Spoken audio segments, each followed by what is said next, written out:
Welcome back to the Winners Enclosure podcast. You're joined with myself, Hannah Baycroft, and Frankie Foster, and we're going to take you through some weekend racing. Now, it's episode 11 of the Weighing Room.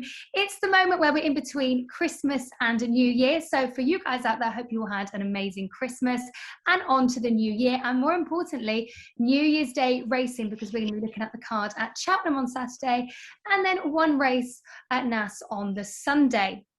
So, Frank, I think you'll agree it was a very good weekend last week of festive racing. Were you watching it from the sofa? I was. I turned down the Royal Box Kempton tickets, which as soon as I sat on my sofa regretted. I was in my head doing the right thing and seeing family and going up and down the country. But I think next year I put this on socials, I'm just going to organise a family trip to Kempton so I can go racing and see family in one. So, yeah, I watched it from the sofa with a cup of tea. You were there, weren't you? Oh, it was amazing. It was so good. I have to say, because I haven't ever been racing on Boxing Day, so the getting up after Christmas Day was a bit difficult because we were playing Monopoly till 2 a.m. But nevertheless, I got there, a couple of Eurofens and Lucozade, and I was fine. But it was really good, and the atmosphere was brilliant. You know, considering what times we're in, it was great, and it was so enjoyable. Was it busy? Really busy. Yeah, it was really busy. The atmosphere was fantastic. I got some footage of this lady that picked Tornado Flyer from the parade ring. And then when it came in, she was screaming. I got the best video, which was brilliant. And it was just nice to see, festivities and everyone happy. It was great to see. Great to see Brave Man's Game in the flesh. Oh my goodness, I was fangirling like there was no tomorrow. Yeah, that was impressive. Nichols actually said himself. He said it looked the best in the parade ring, and then obviously demolition job over a hoist senior. But no, it looked good. Sorry, I was just going to say, a Hoist Senior is a lovely looking horse, like really big and powerful, and it did stand out in the parade ring actually. Was going around, ears pricked, looked brilliant as well. But obviously I was behind Brave Man's Game, so I was pleased. I bet. So it's good racing at Christmas, New Year. I've literally sat on the sofa and watched racing and gone to the pub for the last few days. I'm trying to get back to normal life. This Cheltenham one's really good. I'm told that they're sold out for New Year's Day, so it'll be a busy one. And well, you know yourself, lots of locals get down, so I'm looking forward to it. It's tricky racing though. We're about to try and pick some winners, but I think this is probably the hardest day's racing we've done on this podcast. Yeah, and well, I mean, I'm a bit disappointed because I was going to go, but don't think my flight's going to be back in time. So I think I'm going to have to miss it. It'll be from the sofa from me. So we'll kick off then with our first race at Cheltenham. We're going to go for the 12:15, the Ballymore Novices Hurdle, over 2 miles 4. So I am going with the Dan Skelton trained Get a Tonic, this 5-year-old mare I really like the look of. And the Winners Enclosure are going with I Am Maximus. So when I'd written my notes, this horse was looking to be the second favourite. I don't know, Frank, if you've got it up there. Good favourite, about 4-1. Oh, so it's already had a cracking season already, and I really like the look of this horse. It hasn't ran at Cheltenham before, so that was a little bit of a concern for me. But last time out, won the Novices Hurdle at Uttoxeter, was the 6-5 favourite, and 2 of the wins were at this distance already, so that was a nice little positive for me. It's previously run on good soft ground. I don't know, I was going to look at weather. Is it scheduled to rain this week? Because currently the ground is good to soft, but obviously we had a bit of it wasn't too, it did rain, but I don't know if it is going to rain this week. But Get a Tonic Sire Getaway has produced listed winners, so I was having a little look at that. So yeah, this horse does stand up to me. I do like the look of this horse, and one of my favourite pairings is Dan Skelton, Harry Skelton. The team do very well. I did note down I Am Maximus for Nikki Henderson out of Authorised, but yeah, I'm sticking with my guns and I'm going with Get a Tonic. What about you, Frankie? Siding with the Winners Enclosure, I am going for the favourite, I Am Maximus. I think there's a huge amount to go off. Some of these obviously is a novice hurdle. They've only had a handful of runs each, but if you look at I Am Maximus's 3 or 4 runs, 3 runs. The first, it won a bumper at Cheltenham, beating My Drogo, and we know that's turned out to be a very smart horse. Second race, didn't jump too well and was jumping slightly left at Exeter, which obviously won't be a problem now coming back to Cheltenham. And then last time at Newbury, although I don't think it was the strongest of races, it did have a lot in hand. It just got a little shake up from Nico as it come over the last and kicked on about 6 lengths. So I think it's a deserving favourite, but I mean, they're novices. They've all got a bit of form to their name. It's definitely a tricky one, but I am going to go with I Maximus. Okay, so then we move on to the next race, and we're going to go for the 1250, the handicap chase, 3 miles 2. I am siding with the winners enclosure, and I'm going to go for the Venetia Williams horse, Destiny Royal. Now, when I was looking at this horse's form, it does go well fresh, and this will be the first appearance from this horse. I think it's got good weight, carries 10 stone, 13. There's 12 runners declared in this race, so I think this horse has got a very good chance. So like I said, it will be the horse's seasonal debut. Now, I think it was the first, when was it? It was last year. He did unseat his rider, but he has had good form. But from that, had a 4th and then a win and then a 2nd. So really, the horse has good form. But I think just this going out first time, it's going to do well. And Venetia Williams produces good horses as well. So that's another thing that stands out for me when I look at the card. That's another thing that I take into consideration. It's Destiny Royal's first time at Cheltenham, so we'll see how it goes. But I don't think it'll be a problem. If it does rain and the ground does get heavier, it's ran on heavy ground before. So for me, the weather won't be a problem. But like I said, currently as it stands, the going seems to be good to soft. So yeah, I'm going to go with the winners enclosures pick as well, Destiny Royal. What about you? Nearly did. I just, when you talk yourself out of it, you tell yourself it's a bit too obvious. So I probably regret this, but I've gone for a bit of a bigger price, and you tied 9-1. And I'm pretty much taking a gamble on its form, which will now be 2 years ago in 2020. It's only ran 4 times since 2019. So my guess is it's quite a tricky horse to get fit, or, maybe they've had some issues with it. It hasn't ran too much, but when it did win a grade 2 handicap off of a £1 lower mark. This is obviously a class 2. So taking that form at the weights, it's got a definite chance, but it has had some patchy, to say the least, form since that. So I'm kind of taking a bit of a gamble that this has been a tricky horse to get right. And if it is, Kim Bailey, obviously local to Cheltenham, going off a decent mark in this class 2, I'm taking a bit of a chance on New Tide, but I did like the favourite that you yourself and winners enclosure have gone for. Maybe one other would be under supervision for the Twiston Davis team. Sam Twiston is in flying form, riding some absolute peaches, and this horse has gone the last 3 times at Cheltenham and seems to be getting a little bit better each since. But I am going to go with the big price New Tide at 9-1. Okay, well, next up we have the 125 Paddy Power Novices Chase, 2 mile 4. I am going with the Glancing Queen, and the winners enclosure are going for Come On Teddy. Now, I really like this horse. She made her chasing debut on, when was it, the 10th of November, and won that race. And then at Warwick won on the 9th of December. So she's already had those 2 runs under her belt with 2 wins. And when she beat Mascada, she won by 1 3/4 of a length. Now, I thought it wasn't the most impressive, but what I do like as well, that she's got that nice big white face, so you cannot miss her in the field. Yeah, she's from a lead-in Natural Hunt sire as well, which is Cape Tara. Sorry, that's a dam sire, Cape Tara. So got some nice genes in there too. So yeah, she's stepping up this time to a grade 2 race, and she's obviously got the advantage of being a mare. So yeah, I really like the look of this horse, and I think she'll go well. I did note down L'Homme-Pressé. Is this my French accent coming out again? Another Venetia Williams horse. Like I said, that does always stand out to me, and I like to have a look at that horse. But yeah, I'm going to stick with my guns and going for the Alan King horse, the Glancing Queen. What about you, Frank? Again, similar story. Venetia Williams has got the favourite and does kind of seem the obvious selection.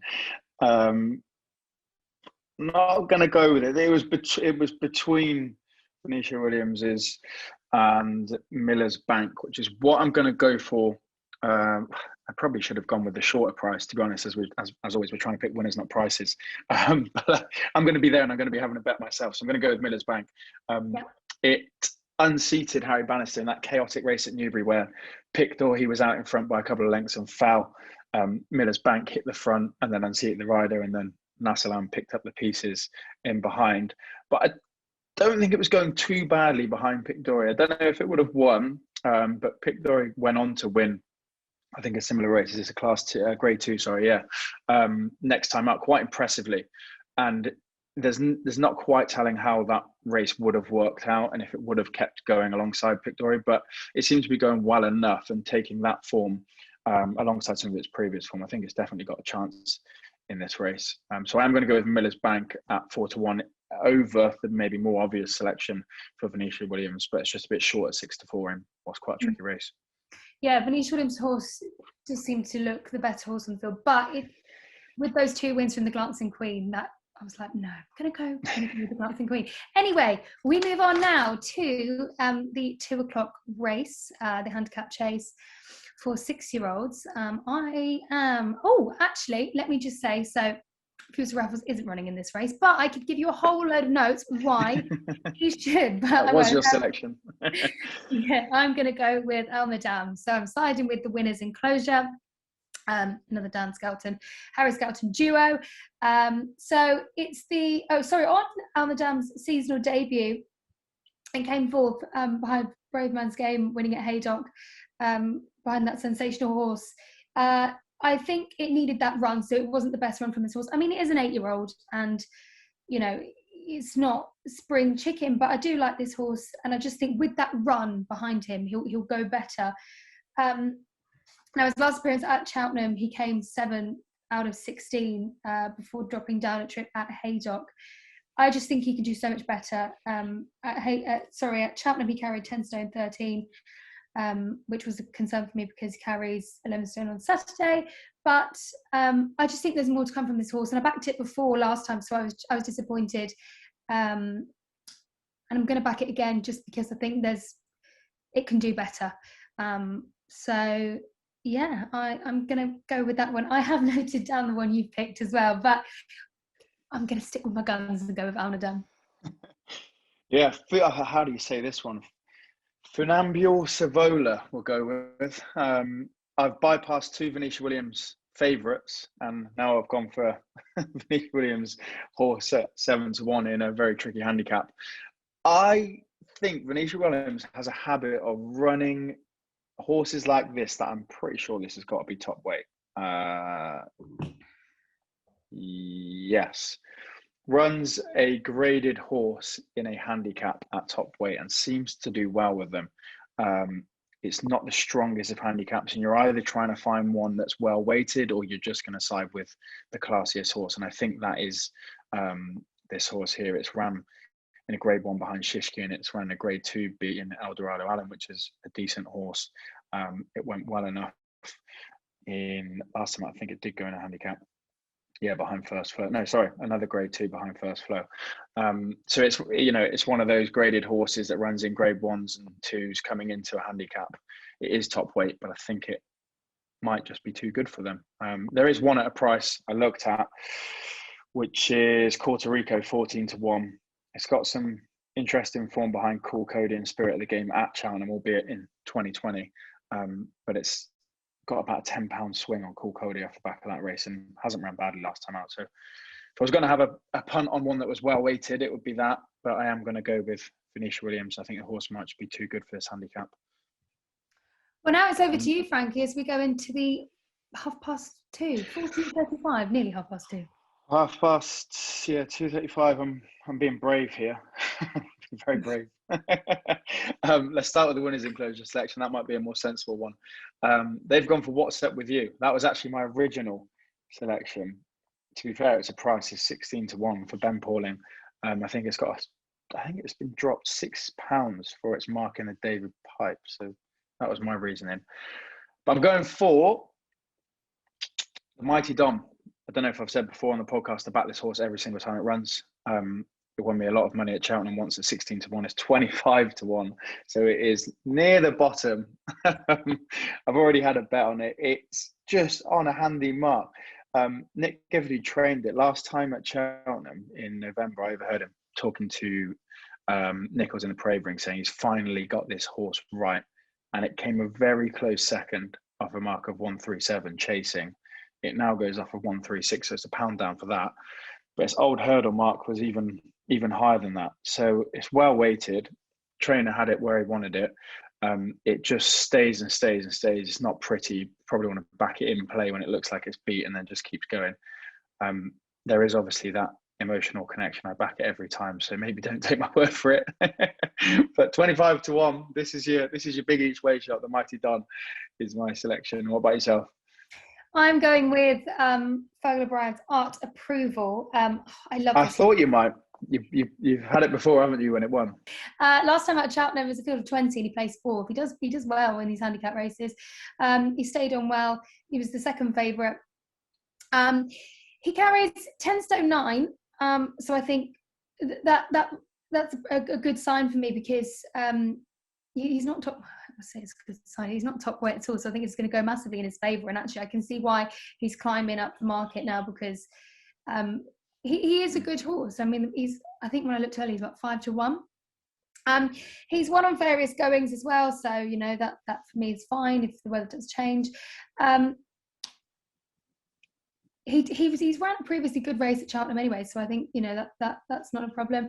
He's already had 2 runs this season already. When he came 7th at Cheltenham, he carried 11 stone 5 in the handicap hurdle, so I think this race is going to be rather easy for him. He's not. I don't think he is. If you've got it up there, I don't think he is the favourite at the moment, but Second favourite. His second favourite, yeah. So yeah, he's a great horse, and he's not huge, but he's a nice sort, and I just think he's got a lot of things going in his favour for this race, and it'll do well. So I think he's going to win this. So I'm going Art for Approval. Fergal O'Brien at Cheltenham, you can't go miles wrong, can you? To be honest, especially if it starts taking some money, I might back it. Right, on to the 3 o'clock, the Dornan Engineering RELKEEL hurdle, grade 2, class 1, grade 2. A good competition at the top of the market between Brewing Up a Storm and McFabulous, which I spent a while looking at and then ended up deciding on Guard Your Dreams. With the winners enclosure selection is Brewing Up a Storm at the top of the market at 13-8. I am going to go with Guard Your Dreams. I think it's just the horse on the up. Sam Twiston on board, as I've already said, is riding some absolute peaches. The yard is the old man as well. Twiston Davis' yard is in form. And this is the horse that is on the up. It came 3rd behind Buzz and Song for Someone in its second last race at Ascot, and then went on to beat Song for Someone back at Cheltenham. Before that, in its 3rd last race as well, it won at Cheltenham. So it goes well around here. It's ever improving. It does still have to take another step up. Don't get me wrong, Brewing Up a Storm but Fabulous are better horses off of form and what they've done so far. So it does have to step up, but there's no reason why it can't for an informed yard and jockey and a track that it's been running well at. So I'm going to take a chance on Guard Your Dreams. How about yourself? So I'm going with McFabulous, because this race was last run at Kempton. I'm going to go with Paul Nicholls' horse, Harry Cobden Rides. Currently looking at about 5-2. Yeah, about 5-2 across most of them. Brewing Up a Storm, I think, is going to be a hard one to beat. But, as you said before, let's not be obvious. But, you can't really go wrong with Paul Nicholls' horse. I mean, look at him as a trainer. Fantastic. This horse is the first one of his season, and he does go well fresh, especially after a big break. He seems to either come 1st or 2nd. He is going down in grade from a grade 1 to grade 2. Last time out at Aintree, last April, in the Betway hurdle, he came 8th. He weakened towards the end, but it is the end of the season, tired, but we go fresh now, so we'll see how he goes. But he did have a good season, and that 8th isn't really anything in comparison to the rest of his form. In the last grade 2 at Fontwell, he came 2nd to Brewing Up a Storm, 5.5 lengths behind, and that was on the 28th of April. I'm saying last year as if we're in 2022. You know what I mean? Like that part of the year.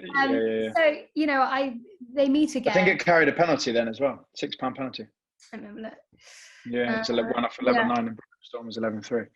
So I like the look of this horse, and I think he'll go well against him. It's a tricky race. It is. I mean, he beat Molly Ollie's Wishes in that race too, and Molly Ollie's Wishes ran a crack of a race prior to that. So yeah, I think he's a great horse, and this is going to be my pick. I'm going to go with Paul Nichols's McFabulous. As we can see, tricky racing every single race near enough. We've had 3 or 4 different horses between us. So it's hard work, but it makes for good watching. Maybe not good betting, but good viewing. The last at Cheltenham. Hannah, you were just telling me about this. A strange race at first look. Class 1 listed, 1 mile 5. There's some flat trainers in there as well. Tell me what you know. Okay, so basically I just had a look at this race earlier. This, what I found, is from the BHA website. So this race, because you know it's a mile 5, isn't it? And like Frankie said, you've got a couple of flat trainers in there. So I was like, what may this be? So it's for horses who have not competed in a flat race or a jump race except National Hunt Flat. Now it's a new program of hurdle races. October to December, 3-year-olds race. From January to April, the 4-year-olds race. So we're looking at 4-year-olds here. So that's a little bit of information I've got there, but there'll be more information online. I got that from a weird old race to try and pick a winner in, that's for sure. Yeah, as we said, you've got some flat trainers in there. You've got it's 1 mile 5 bump around Cheltenham. It's a funny old race. The winners enclosure have gone for Chic Avenue, maybe should I say. Keelan Woods on board for Pam Sly at around 10 to 1. So a little bit of a price there for you in the lucky last. I am going for Al-Azwar, mainly because of Archie Watson and Gavin Sheehan's a pretty sharp duo in a race like this. There's definitely going to be a few people bringing horses here looking up to pick up some prize money. They're obviously all very unexposed, and it's a strange race. And as we said, some flat trainers will be bringing some here trying to have a crack. So I'm just going off of the Archie Watson, Gavin Sheehan combo there. You could obviously side with Fergal. He's a master in the lucky last at Cheltenham. He seems to always pick up a prize in the bumper at Cheltenham. So if I was honest, my selection is going to be Al-Azwar, but on the day I'll just be looking for whatever takes some money and probably following the market. What about yourself? I'm excited about this one. Royal Max, currently at 15 to 2. I could probably do, I do like the look of this horse. Now, this horse has never ran anything before. So what can you go by? Well, I looked at its sire, Maxios, I'm saying that wrong. He was a dual Grade 1 winning champion miler and half-brother to Prix de l'Arc de Triomphe winner, Bargo. So he's one of 3 horses that have never raced before in this race. So he's completely exposed. But you've got Nico on board, and this horse is a Nicky Henderson horse. So I think, you know, he'll drive him home, and I think he could be in there for a reason. I mean, you know, anything could happen in this race. But I like the look of this horse, and he's got good breeding, and I like the sire. So yeah, I'm going to go for Royal Max, and that's going to be my nap, because I'd like to be pleasantly surprised, because I think it will run well. I mean, you know, it's never race. It might be, it's going to be nervous going around the parade ring and seeing the atmosphere, but we'll see what happens. To be honest, you can't go wrong with Nicky Henderson. Nico on bumper horse. They do quite well in bumpers, don't they? Yeah. That's all for Cheltenham. We are going for one more race over in Ireland, and on the Sunday. I'm just going to get the card up on my phone so we can see. Oh, I don't know if we'll have any prices yet, actually. We're going to the novice hurdle, Grade 1 novice hurdle, 210 over at Naas in Ireland. And I'm going to try and get a price for us. Do you want me to go find one over mine? Yeah, the winners enclosure. What have they gone for? They've gone for what do you want for the Mullins team? Yourself, Hannah? I am going for Gordon Elliott's. I've written Hallow Games. Is it Hollow Games? It's Hallow Games, I think. I think if they're both declared, it's one of his 2 entries. When we looked at the Irish racing last week, I went for. I think we voted actually one of Gordon Elliott's horses. Very exciting novice hurdler. And Gordon Elliott has a very good record in this race. He's won this race 3 times in the past. Henry Bromhead's winner last year was with Bob Willinger, and we've seen what he's done. This horse, though, Hello Games, has won 2 of its races this season. It's unbeaten in all 4 of its starts. Last time at Navan, won the novice hurdle. It's a big step up in grade for this horse. We're with the big guns now, but I think he'll do very well. I think he's a strong horse.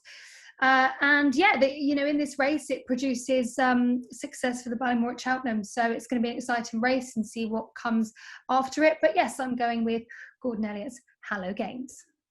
I'm going for the other Gordon Elliott, Ginto. Won its last 3 impressively, gone off favourite in its last 3. It's got better and better and better with every run. Seems to be a decent horse. It won a grade 2 by 11 lengths last time out. Was also bought for a fair whack, nearly $500,000, which tells you a bit about what they think of it. So again, a race that we don't know a whole lot about. It's going to be a hot novice hurdle, and no doubt there'll be some smart horses come out of this and go on to win some big races. You've obviously got a couple or one at least from the big guns in De Bromhead, 2 from Gordon Elliott, I think 2 from Mullins as well, or 1 from Mullins with Danny Mullins on board, who's been riding winners over the festive period. So a competitive one, one that we don't know a whole lot about all of these horses, but I am going to go for Gordon Elliott's Ginto in the 210 at Naas. And that wraps up the 8 races for us this week. We'll finish quickly just by going over, I know you've already mentioned yours, a nap from each. The winners enclosure nap was I Am Maximus in that first race at Cheltenham. So if you want to get yourself off to a good start at Cheltenham, I Am Maximus is the nap there. Again, I just didn't want to follow. I did this last week and the nap, I think, ended up winning, and I changed mine because I didn't want to have the same nap. So I have just so we can give you another one. Out of my selections, I am going to go with that very tricky name of Funambule Sivola for Venetia Williams in the 2 o'clock handicap chase. That horse that I said I think is just a better horse in a handicap, carries top weight, but I think it's got a good chance. Venetia Williams, as I said, seems to turn out winners in those sorts of races. So that's my nap. Hannah, yours you mentioned was in the lucky last, wasn't it? Yeah, Royal Max, Nicky Henderson horse, Nico de Boinville ride. So that is my nap. I'm really looking forward to that race. It's going to be great to watch, but it's going to be a fantastic days of race, and obviously we'll be heading into the new year. So I think really all that's left to say is, well, Happy New Year as we go into 2022, and hopefully we can end 2022 with some winners. Yes, fingers crossed. A Happy New Year, and we'll see you on the next one.